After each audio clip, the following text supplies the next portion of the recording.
우리가 계속 오순절 성령 오심 사건을 통해서 이것이 예수님의 구속 사역과 이게 어떤 연관이 있는가 하는 것을 베드로의 설교를 통해서 살펴보고 있는데, 이 짧은 그냥 다 읽으면 5분도 안 걸립니다. 근데 여기에 모든 복음이라고 할 수 있습니까? 중요한 주제들은 전부 다 여기 다 들어 있습니다. 예수님의 공생애가 있고, 부활이 있고, 성천이 있고, 그 다음에 그 성령 부으심이 있고, 보좌에 앉으심이 있고, 너무너무 큰 주제들이 많기 때문에 이것을 사실은 우리가 다 소화한다는 것은 거의 불가능한 일입니다. 이 짧은 이 설교 안에 이렇게 엄청난 내용을 어떻게 담을 수가 있었을까? 그거는 베드로가 설교 준비를 잘해서 그런 게 아니고, 성령님께서 구약 신구약을 왔다 갔다 이렇게 하게 하면서 그걸 기가 막히게 생각나게 했고 정확하게 적용을 하게 했다는 것을 알 수가 있습니다. 사실은 베드로의 설교지만은 이것은 인류 역사상 최고의 성령님의 어마어마한 설교다 하는 것을 꼭 기억을 해야 될 줄 믿습니다. 오순절 성령 오신 것은 요엘서가 예언했던 그 성령입니다. 700년 전이었죠. 우리가 지난주에는 예수님께서 이 땅에 오셔서 공생의 사역을 하시고 십자가에 죽으시고 부활했다까지만 살펴봤습니다. 사람들은 늘 의문을 가지는 게 뭐냐? 예수님께서 죽었다가 다시 살아나셨는데 그것이 성령 오신 거하고 무슨 연관이 있는가 하는 그 문제라는 거예요. 이게 연관성이 없으면은 이거는 우연히 일어난 일이거든요. 인간이 만들어낸 일이라는 거예요. 예수님의 사역과 불가분의 관계가 있다고 하게 된다면은 이것은 철저히 하나님의 의도 속에서, 계획 속에서 이루어진 일이기 때문에 이 구원 사역은 이것은 분명한 것이고 확실한 것이고 죽은 영혼을 확실하게 살리는 것이고 우리를 절대로 지옥 가게 하지 않고 천국으로 100% 인도한다 하는 이 절대성이 그 속에 포함되는 것입니다. 그래서 이 부분이 굉장히 어렵지만은 대단히 중요한 내용이다 하는 것을 꼭 미리 서론에서 우리 선동들께서는 염두를 해두시기를 바랍니다. 베드로 사도는 설교를 하는 과정에 갑자기 시편 두 가지 부분이 생각이 났습니다. 시편 16편 후반절하고 시편 110편 1절 말씀이 생각이 났어요. 지금까지 그 시편 말씀을 그냥 신앙 고백 정도로 생각을 했는데, 다윗의 신앙 고백도 생각했는데 아무도 그 의미를 밝혀내지 못했는데 성령님께서는 베드로를 통해서 그 성경이 밝혀지게 된 거예요. 1000년 만에. 그러니까 한순간에 밝혀지는 거예요, 이게. 오늘 어떻게 주님의 부활이 성령이 오게 하는 교두보가 되었는가 하는 것을 살펴보도록 하겠습니다. 첫 번째는 다윗의 원래 부활 신앙을 가지고 있었다는 것입니다. 25절에서 28절 말씀을 읽어보겠습니다. 다윗이 그를 가리켜 이르되 내가 항상 내 앞에 계신 줄을 배웠으며 나로 요동하지 않게 하기 위하여 그가 내 우편에 계시도다. 그러므로 내 마음이 기뻐하였고 내 혀도 즐거워하였으며 육체도 희망에 거하리니 이는 내 영혼을 음부에 버리지 아니하시며 주의 거룩한 자로 썩음을 당하지 않게 하실 것이미로다. 주께서 생명의 길을 내게 보이셨으니 주 앞에서 내게 기쁨이 충만하리로다. 이 구절은 길게 제가 읽었는데요, 이것은 시편 16편 8절에서 11절 말씀의 인용입니다. 한번 띄워주면 좋겠지만은 그럴 필요 없어요. 거의 똑같아요. 몇 가지 단어만 빼놓고는 거의 똑같아요. 시편 16편은 다윗의 신앙 고백인데, 이 다윗의 신앙 고백 속에 다윗도 확실하게 알지 못했고 어느 사람들도 선자도 알지 못했던 부활신앙이 들어있었다는 거예요. 다윗이 얼마나 인생의 고비가 많고 쫓김이 있었고 죽음의 고비를 많이 넘겼습니까? 다윗은 늘 하는 게 패턴이 있어요. 항상 하나님께 피합니다. 피하면은 생명만 살리는 게 아니에요. 아, 살았다. 그런 것이 아니고 거기서 그냥 기쁨이 막 회복이 돼요. 그 살 소망이 막 살아나요. 그리고 아이고 다시는 내 믿음의 길을 가지 말아야지. 그게 아니고 더 하나님 말씀 붙잡고 주님과 함께 더 헌신해야지. 헌신이 막 살아나고 더 중요한 것은 그곳에서 엄청난 진리의 세계가 열리는 거예요. 이것을 우리는 시편을 통해서 너무 많이 우리는 확인할 수가 있고 실제로 그렇게 되었다는 거예요. 전반부는 좀 고백이 많은데 후반부에 오면은 내가 이런 어려움이 있는데 하나님께서 이렇게 했다. 전반부가 그렇게 되어 있으면은 후반부는 훨씬 더 깊이 들어갑니다. 이걸 어느 누구도 이해를 못했어요. 현재형인데도 불구하고 미래형이에요.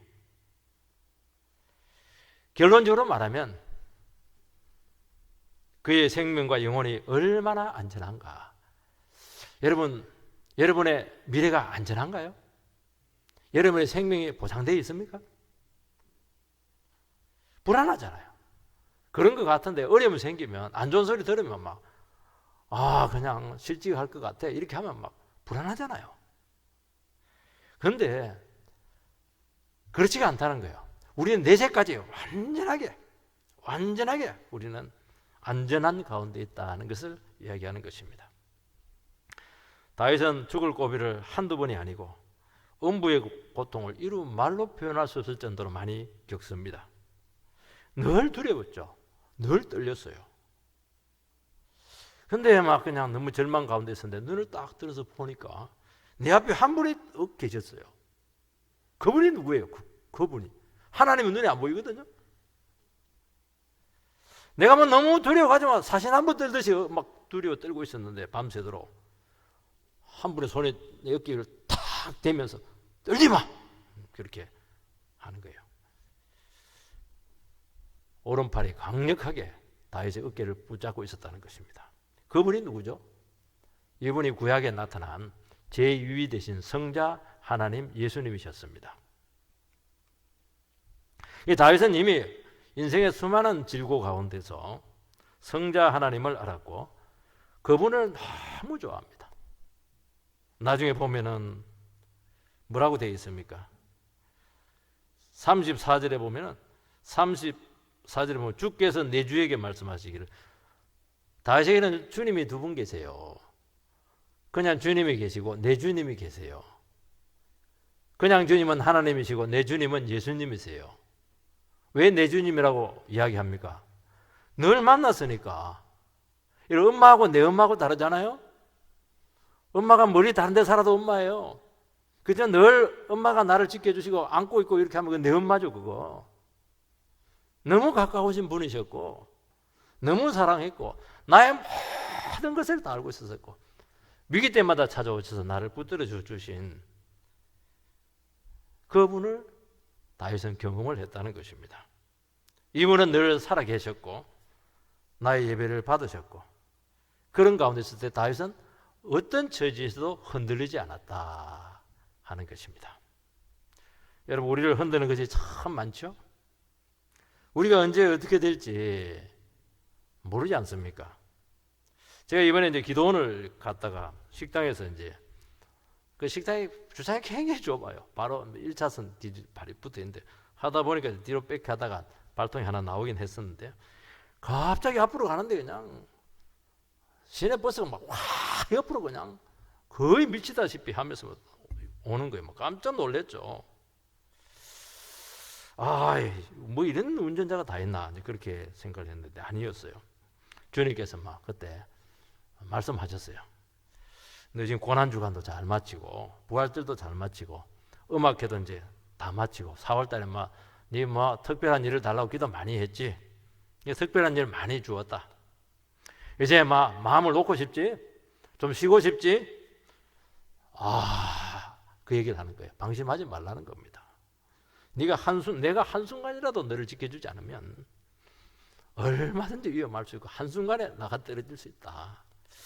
딴마음 먹지 말고 긴장해라. 기도해라. 주님께서 그 제 마음을 알고 그냥 그렇게 주님께서는 저를 붙드셨다는 것을 고백드립니다. 여러분 인생의 순간이나 고비 때마다 한 분이 계십니다. 절대로 가만히 놔두지 않아요. 이분이 계시다면 이분이 우리의 모든 문제를 해결해 주실 수가 있을 것입니다. 다윗은 이것을 알았어요. 다윗의 제일 큰 고비가 언제예요? 사울이 자기를 거의 죽이려고 왔을 때입니다. 근데 도리어 사울이 막 탁 죽을 위기에 처했죠. 굴속에 들어가 자는 거예요. 우리 같으면 죽이죠. 근데 다윗은 안 죽입니다. 왜요? 내 앞에 계신 이 주님께서 이 문제를 해결해 주신다는 거예요. 이게 믿음이라는 거예요. 이게. 내가 해결할 필요가 없다는 거예요. 막 두려워 떨 때 그분이 흔들리는 어깨를 붙드시고 막 힘내라고 하는 것입니다. 걱정하지 마.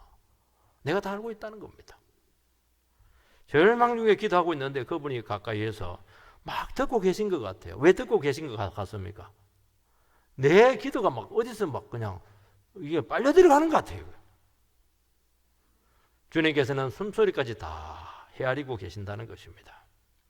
그래서 주님께서는 항상 우리의 절망의 현장까지 찾아오신다는 것입니다. 그러면서 뭐라고 말씀하고 있습니까? 겁내지 마. 나를 믿어. 여러분, 그 한마디, 그 주님의 임재하심 그 자체가 한순간에 두려움을 물러가게 하고 진정한 기쁨을 우리에게 회복을 해주시게 될 뿐만 아니라 그렇게 어렵고 절박한 가운데 있지만 이 세상에서 내가 제일 안전한 자리에 있다는 것을 깨닫는다는 거예요. 철옹성 같은 집에 있는 게 안전한 겁니까? 아니에요. 거기서 사시나무 떼듯이 뜰 거예요. 근데 광야에 있을지라도 걱정하지 마. 내가 내 삶을 완전히 붙잡고 있어. 그럼 거기가 그냥 가장 안전한 곳이 된다는 거예요. 그러면서 어떻게 합니까? 혀가 풀려서 막 찬양을 하기 시작합니다. 여러분, 우리에게 어떻게 기쁜 일만 생길 수가 있겠습니까? 얼마나 고통이 많고 눈물이 많고 오해가 있고 좀 실수투성이죠. 늘 좌절이에요. 영광은 조금 있고 막 거의 수치고 말이죠. 약할 때도 있고 병들 때도 얼마나 많아요. 잠 못 이루는 밤이 뭐 하루 이틀입니까? 그러나 우리는 그 현장에 주님이 계시기 때문에 우리는 충만한 기쁨을 누릴 수가 있고 아픈 만큼, 고통당한 만큼, 어두웠던 만큼 더 놀라운 영광으로 주님께서 우리를 붙들어 주신다고 말씀하고 있습니다. 그래서 다윗은 감옥에 있는데도 불구하고 어떻게 하면 감사하고 찬송을 했어요. 감옥 문이 열려버렸어요. 놀라운 일이죠. 여러분, 주님은 우리를 위기에서 절대로 놔두지 않습니다.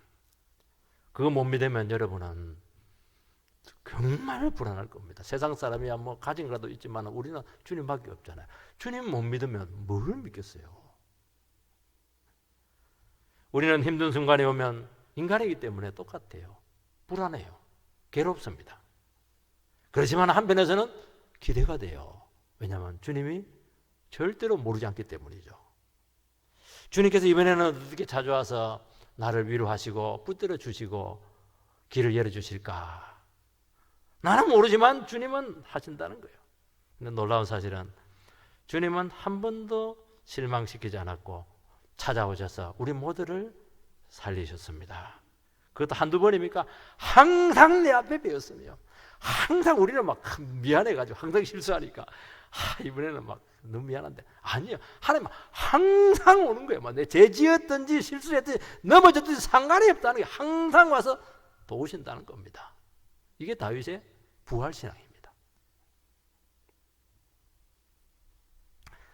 뭐라고 말하니까 육체도 희망에 거하리니 이는 내 영혼을 음부에 버리지 아니하시며 주의 거룩한 자로 썩음을 당하지 않게 하실 것이미로다. 죽음이 많이 나오잖아요. 음부가 나오잖아요. 막 지옥 같은 거 나오고 말이죠. 썩잖아요. 지금 얼마나 힘든 상황이에요. 지금 죽음밖에 없어요. 버림받았어요. 내 인생 썩었습니다. 난 여기까지입니다. 근데 반대로 이야기하잖아요. 내 몸이 살았습니다. 다치지 않았습니다. 내 몸이 병들지 않고 나았습니다. 영혼이 망가질 수밖에 없는데 내 영혼이 막 더 강력하게 살아났습니다. 인생이 이대로 썩을 것 같았는데 썩다뇨. 주님께서 나에게 분명한 생명의 길을 보이셨습니다. 주님께서 나를 이끄시고 안고 계시고 업고 가시고 생명사기로 보호해 주셨습니다. 여기서 무슨 성도의 좌절이 나옵니까? 여기서 무슨 성도의 불평과 아픔이 나옵니까? 다윗은요, 사울에게 배반자였기 때문에 법의 보호를 받지 못했어요. 이것처럼 비참한 사람 없잖아요. 그냥 쫓기는 도망자였지만은 그는 확신을 했습니다. 무슨 확신을 했습니까? 적어도 나는 사울에게는 죽지 않는다. 그 확신을 가졌다는 것입니다. 그리고 반드시 제기하고 나에 대한 주님의 뜻이 이루어지게 될 것이다. 그동안 잃어버렸던 모든 가정들, 명예들, 인생들, 사회적 지위가 회복될 것이다. 그걸 믿었다는 것이고 그대로 되지 않았겠습니까? 여러분, 인생길에 죽음의 고비를 우리는 맞을 때가 참 많습니다. 죽음이 멀지 않고 죽음이 막 손만 뻗으면 그냥 잡힐 것 같아요. 내 사정 누가 알겠습니까? 아무도 모릅니다. 어떨 때는 배우자도 몰라요. 내 심정을 누가 알겠어요? 앞이 캄캄한 거예요. 나이는 먹었지 길은 없죠. 힘든 거예요. 그냥 일 없이 실직의 기간이 막 길어지고 있어요. 병으로 오랫동안 지금 고생을 하고 있습니다. 그러면은 그냥 돈 없어서 힘든 게 아니에요. 영혼이 자꾸 약해져요. 영혼이 자꾸 망가지는 거예요. 그런데 놀라운 사실은 하나님, 나는 영혼이 전혀 병들지 않았어요. 이대로 나의 인생은 다 썩을 것 같아요. 끝난 것 같아요. 왜냐하면 나이를 보세요. 내 형편을 보시기 바랍니다. 근데 아니었어요. 내가 주님 앞에 살아갔는데 나는 절대로 이대로 썩지 않는다. 주님께서 말해요. 너 이대로 안 썩는다는 거예요. 비참해지지 않는다는 거예요. 주님께서는 놀랍게 회복시켜서 우리를 세우실 줄 믿습니다. 왜냐하면 부활의 능력이 함께 하시기 때문이죠. 여러분, 내가 죽는 게 좋은 겁니다. 여러분, 내가 펄펄 살아가지고 막 뛰어다니고 싶죠. 아직 근원 신앙을 몰라서 그래요. 내가 막 어두워지고 막 죽고 힘이 빠지고 그러면요, 내 안에서 막 예수가 막 살아나기 시작해요. 예수가 그냥 나를 막 끌고 다니기 시작해요. 예수가 내 인생을 막 세워나가기 시작해요. 봐라, 예수 믿으니까 저렇게 되는 거야. 막 하나님께 영광 받기 시작한다는 거예요. 여러분, 죽음의 위기가 와요. 버려짐의 고통이 있습니다. 잊혀짐의 순간에 오게 될 때 우리는 그래서 절망하지 말라는 것입니다. 그때 제일 위험한 게 입술인데요. 입술은 기도하고 찬양해야 되는데 입술 가지고 죄를 많이 지어요. 이거 죄기라 되는 게 하나도 없네. 그게 죄 짓는 겁니다. 좀 더 견디라는 거예요. 나는 영원히 이대로 실직 상태에 있어도 좋다. 주님 안 주시면 난 그대로 있겠다. 주님 망하게 하면 망하겠다. 결혼 안 시켜주면 막 혼자 살겠다. 아무도 알아주지 않고 가진 것 없지만은 주님은 나를 잊지 않고 있다는 거예요. 잊지 않고 있으면 되잖아요. 기억하고 있으면 되잖아요. 오야지가 내 형편 기억하고 있으면 적어도 그 직장에서는 괜찮잖아요. 이 우주 안에서는 괜찮잖아요. 사는 길을 보여줄 것이다. 그렇게 약속하고 있는 것입니다. 여러분, 인간 영혼 속에는 불안이 있어요. 왜 불안했냐니까. 온 세상의 주인 대신 하나님을 의지하지 않는 사람은 누구든지 근본적인 불안이 안에 속에 늘 잠재 있습니다. 그거는 돈을 벌어도 안 돼요. 막 주인을 빼기는 사람들은 뭐하나도 안 돼요. 혼자 있으면 반드시 나타나요. 영원한 것에 대한 불안이 있습니다. 내 미래가 어떻게 될까? 죽음은 어떻게 될까? 이 다 갖추어도 이 불안은 막을 수가 없어요. 막 밤손님 같아요. 밤만 되면 찾아와요. 내가 지식이 있어요. 막 사람들에게 박수를 받고 있어요. 명예가 막 올라가고 있어요. 절대로 진정한 행복이 주어지지 않습니다. 여러분, 우리가 가지고 누림으로써 결코 진정한 평화가 오는 것이 아니고, 가지고 누림이라고 하는 것은 그것은 하나님나라에서 성기라고 주신 도구예요.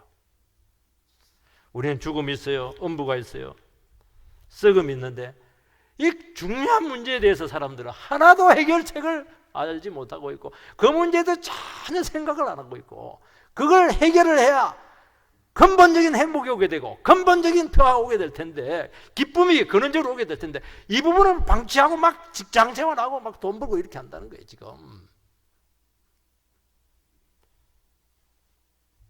지금 비행기 타고 가야 되는데 비행기 티켓을 끊어놓고 그 다음에 뭐 쇼핑을 하든지 해야 될 거 아닙니까? 비행기 떠나면 어떻게 하려고 그래요? 여러분, 우리는 예수를 만났습니다. 얼마나 감사해요. 내가 지옥 안 가고 구원받은 거, 내 이름이 주님의 생명책에 기록된 거, 하나님의 자녀가 된 거, 얼마나 감사해요. 우리는 천국에 티켓을 따놨잖아요. 지금 천국에 있는 그 세상에 알 수 없는 그 기쁨을 우리는 누리고 있잖아요. 이 평안에 있잖아요. 행복이 있지 않습니까? 지금 그것을 지금 다윗이 노래하고 있다는 겁니다. 이 세상에 모르는 어느 누구도 겪어보지 못한 하나님을 만난 사람만이 고백할 수 있는 이 복된 인생이 있다고 말씀하고 있는 것입니다. 두 번째는, 다윗은 여기서 더 나아가서 그리스도의 부활을 지금 바라보고 있습니다. 29절에서 32절 말씀을 읽어보겠습니다. 형제들아, 내가 조상 다윗에 대하여 담대히 말할 수 있노니, 다윗이 죽어 장사되어 그 묘가 오늘까지 우리 중에 있도다. 그는 선지자라. 하나님이 이미 맹세하사 그 자손 중에서 한 사람을 그 위에 앉게 하리라 하심을 알고 미리 본 고로 그리스도의 부활을 말하되, 그가 음부에 버림이 되지 않고 그의 육신이 썩음을 당하지 아니하시리라 하더니, 이 예수를 하나님이 살리신지라. 우리가 다 이 일의 증인되로다. 육체가 희망에 거합니다. 육체 희망 거하는 게 사는 것이죠. 영혼이 음부에 버림받지 않습니다. 내 인생이 썩음을 당하지 않습니다. 생명의 길을 주님께서 보이셨습니다. 그런데 지금 베드로 사도가 말하고 있는 것이 뭐냐? 이것을 그리스도 중심적으로 해석을 하고 있는 겁니다. 이게 너무 놀라운 거예요. 이거는 베드로만이, 성령님만이 해석을 해주었다는 거예요. 봐라, 다윗은 이미 장사가 되어서 초라한 무덤으로 너희들 곁에 있지 않느냐? 지금도 남아있다. 다윗은 왕이지만 선지자였다. 선지자는 하나님의 계시의 말씀을 받았다. 그리고 그 계시를 전했다. 그 주요 내용이 무엇입니까? 하나님께서는 다윗 너의 자손 중에 한 분이 오게 되는데, 그 자손이 하나님 보좌에 앉게 될 것이다. 이스라엘 보좌에 앉게 될 것이다. 그의 보좌에 앉게 될 것이다. 천국의 보좌에 앉게 될 것이다. 그거는 여러 가지 해석이 될 수가 있죠. 그 메시아가 지금 부활했다는 것입니다. 다윗이 과연 이 사실을 구체적으로 믿었겠는가 하는 문제죠. 알았겠는가? 저는 몰랐다고 생각을 해요. 왜냐하면 구약에서 주님에 대한 예언은 최고로 차원이 높은 것이고 가장 고귀한 것입니다. 그래서 예수의 부활에 대한, 예수에 대한 예언, 메시아에 대한 예언은 그 어떤 선지자도 풀어내지 못했어요. 그래도 성경에 보관이 되어 있습니다. 여러분, 이사야서 53편 그 메시아의 그 고난받는 장은 아무도 해결해내지 못했어요. 예수님 오심으로써 그게 풀린 겁니다. 그냥 알지 못했다는 거예요. 이것도 몰랐다는 거예요. 선지자에게도 신비적인 분이었고 그분은 숨겨져 있었고 다 이해할 수가 없었습니다. 그런데 뭐라고 되어 있냐니까, 미리 본 거로. 완전히 보지는 못했지만은 다윗은 믿음의 눈을 통해서 어느 정도 봤다는 거예요. 그게 대단한 거예요. 그 누가 지금 보여줬습니까? 그 영화를 누가 열어줬어요? 성령님께서 열어줬다는 거예요. 그게 구약시대 1000년 전에 그분께서 이 땅에 오심으로써 그 모든 의문점들이 전부 다 풀리게 되었다는 것입니다. 그리고 메시아의 부활을 다윗은 바라봤다는 것입니다. 베드로는 이 구절을 주님 부활 예언으로 해석을 합니다. 다윗의 신앙 고백 속에 부활이 증거되었습니다. 여러분, 죽음의 고비가 많았고 음부의 고통이 있었고 썩어짐의 절망이 있었을 때 그는 영혼의 소생함을 받게 되었고 몸이 다시 살아났어요. 생명의 길을 수도 없이 그는 겪게 되었어요. 그러니까 다윗에게 주신 이 계시라고 하는 것은 어느 순간 준 것이 아니고 인생의 절박한 순간 하나님께서 그에게 계시의 눈을 열어서 보여주었다는 것입니다. 그때마다 그는 결정적인 좌절을 겪지 않고 다시 일어나서 인생 순례의 길을 걷게 되었다는 것입니다. 여러분, 다윗이 이 정도 영성까지 들어갔다고 하는 것은, 이 정도 고백이라고 하면은 이미 그는 세상을 뛰어넘어 버렸어요. 영원한 세계를 바라봤다는 거죠. 영원히 죽지 않는 영생의 세계를 그는 지금 바라보고 있었다는 것입니다. 지금 죽음 건너편에서 주님과 교제할 수 있는 그 천국의 세계를 알았다는 것입니다. 예수를 통해서 오게 될 지금 우리 시대를 보았다는 거죠. 주님과 교제하면서 그분이 죽음을 극복하고 영생을 가져올 것을 알았다는 것입니다. 앞으로 오실 그 메시아를 소망했다는 것이죠. 그 증거가 뭐냐?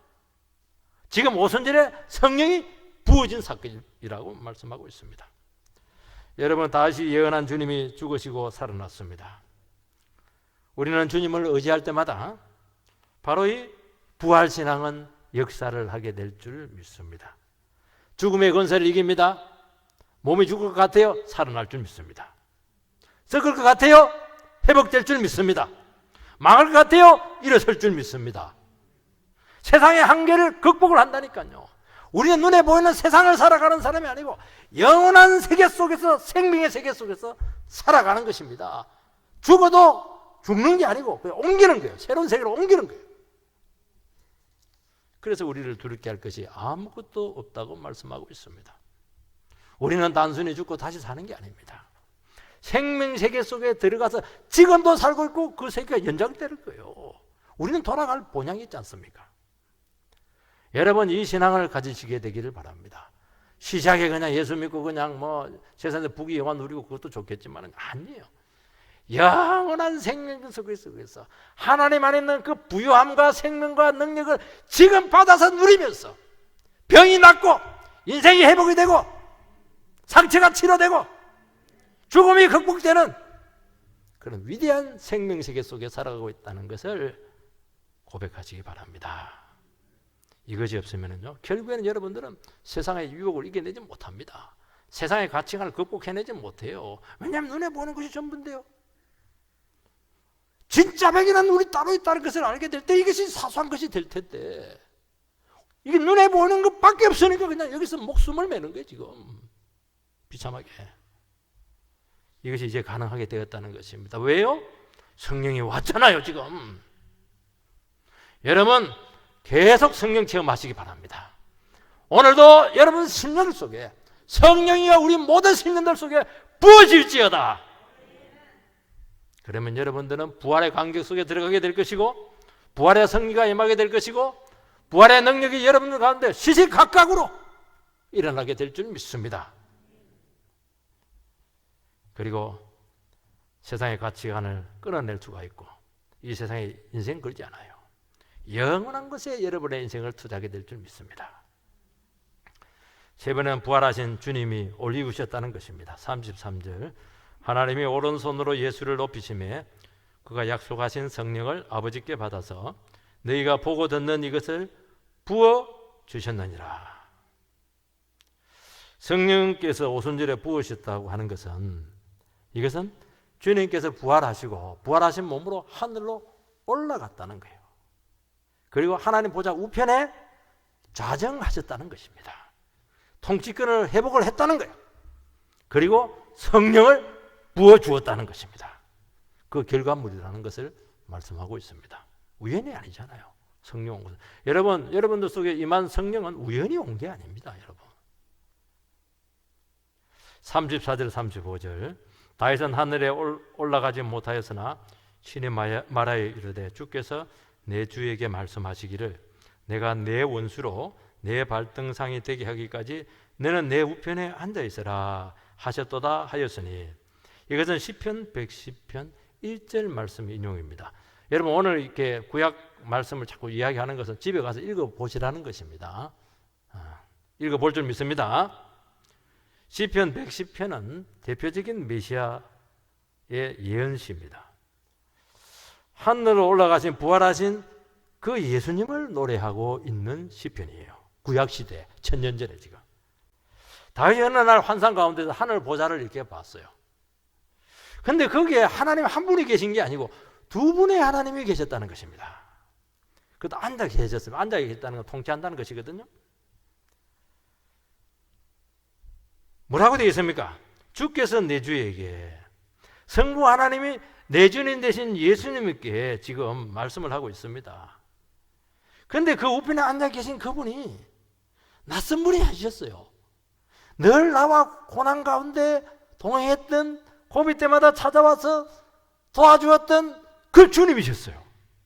너무 놀라웠어요. 여러분, 주가 더 가깝습니까? 내 주가 더 가깝습니까? 아빠가 더 가까워요? 내 아빠가 더 가까워요? 내 아빠가 더 가깝죠. 내 주예요, 내 주. 하나님보다 더 가까웠어요, 이게.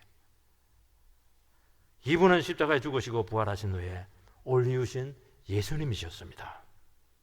이분께서 보좌에 앉으셨다고 하는 것은 이분은 하나님과 동등하신 분이 되실 뿐만 아니라 온 우주를 통치하시는 지배자가 되었다는 것입니다. 그분이 계신 곳은 너무너무 존귀한 위치에 있었다는 것입니다.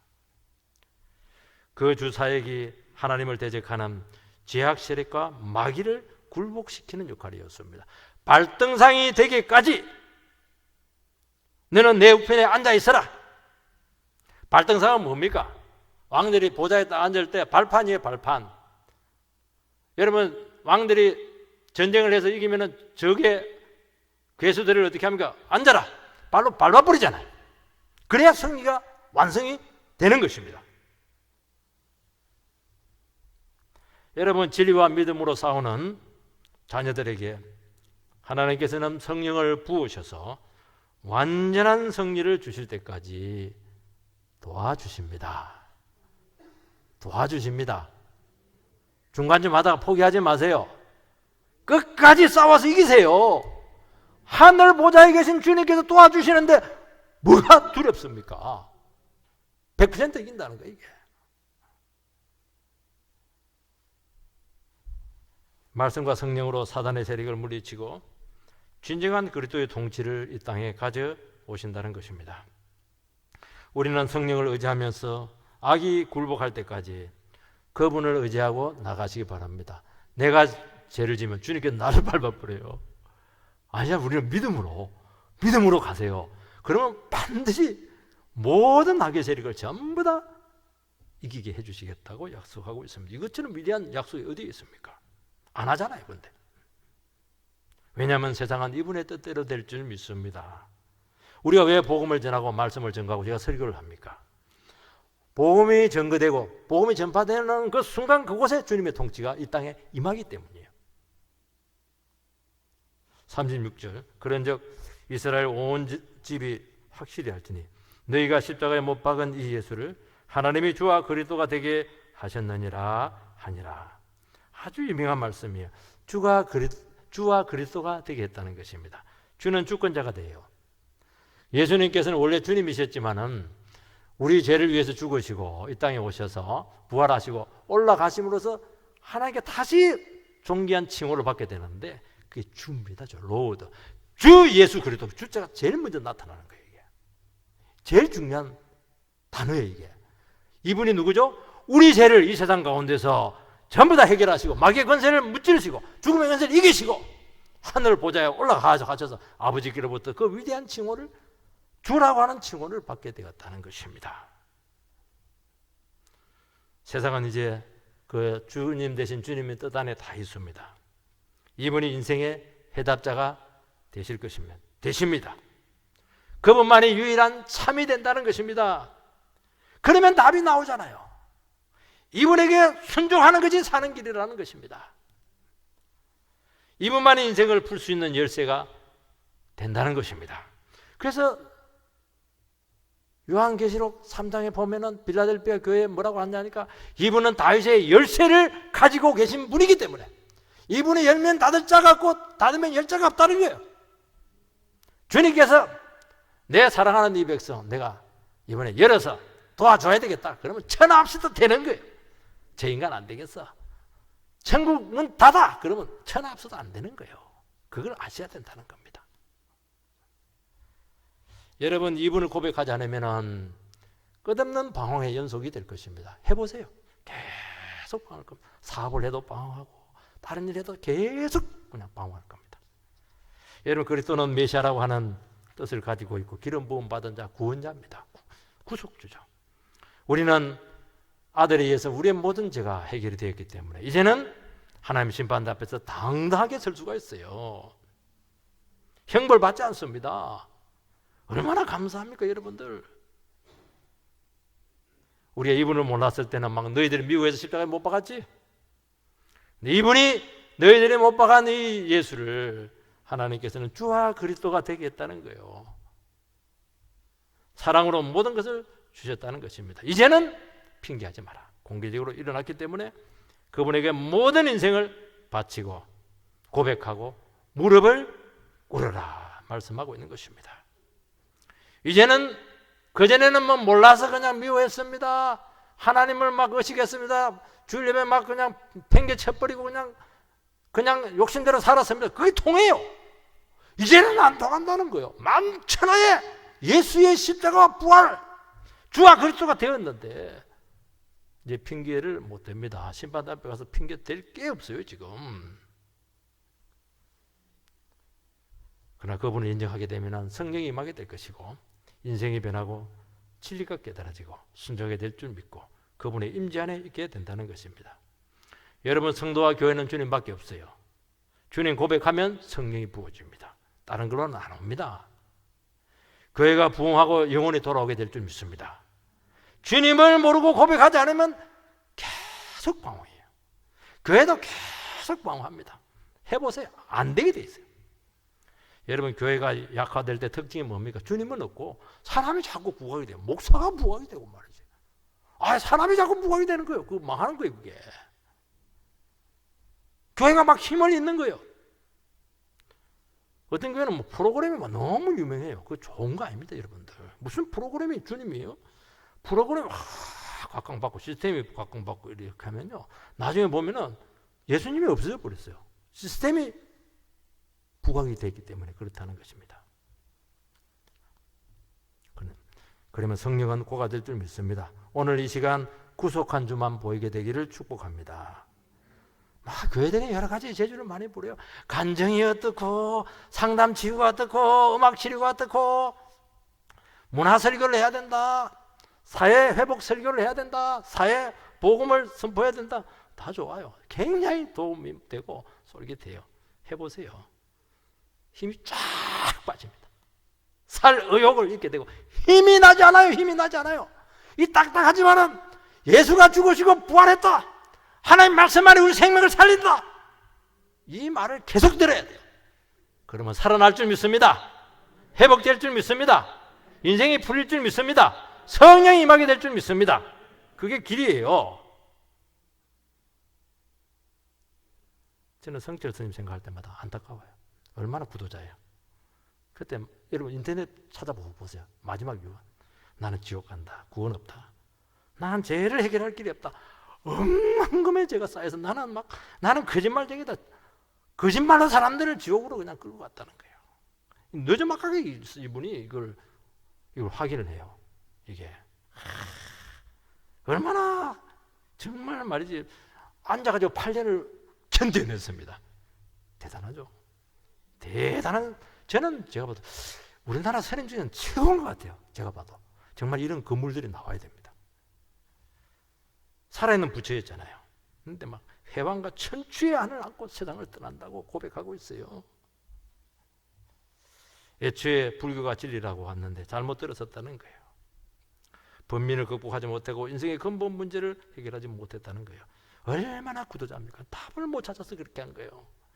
그 좋은 심성들, 그 좋은 의지력들, 그 좋은 진리에 대한 탐구들, 그 가지고 답을 못 찾아. 예수를 못 찾으니까 평생을 하고 나서 이 고백을 하는, 이 고백, 답을 뭡니까? 오늘 우리 시간 예수가 길이요 진리요 생명인 줄 믿습니다. 그분에게 나가서 다시 한 번 더 방황하지 말고 예수 의지하고 부활의 능력으로, 성령의 능력으로 우리 인생에 확 열리는 역사가 있게 되기를 주의 이름으로 축원드립니다.